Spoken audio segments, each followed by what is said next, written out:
Unicorns are real. No, not that type of unicorn. I'm talking about startups like Uber and Airbnb that are worth over $1 billion. So what does this mythical creature have in common with these businesses? Well, they both depend on stories to exist.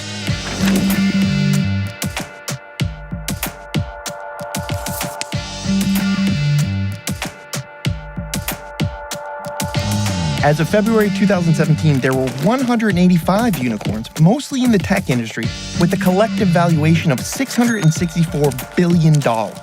That's a lot of money, especially when you consider that many of these companies have never made a dime in profit. So who in their right minds would invest in these companies?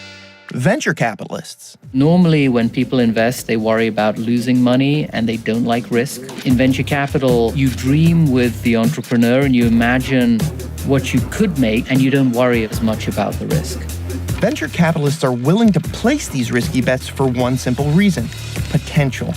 Tech companies are particularly attractive because they can grow at warp speed, from one user to millions, seemingly overnight. But how do you quantify potential? That's where a bit of alchemy called valuation comes in. Traditionally, a company's value is based on hard numbers: cash flow, earnings, assets, things like that. But those traditional metrics are often unavailable with unicorns, or they're simply not that relevant. When a company is really young, you're investing in a story. You can dress that up as much as you want, but you're investing in a story.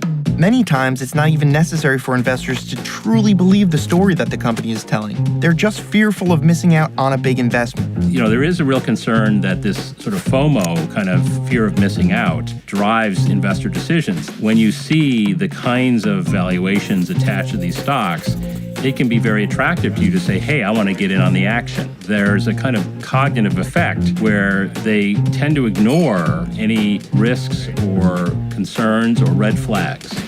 But venture capitalists see it a little differently.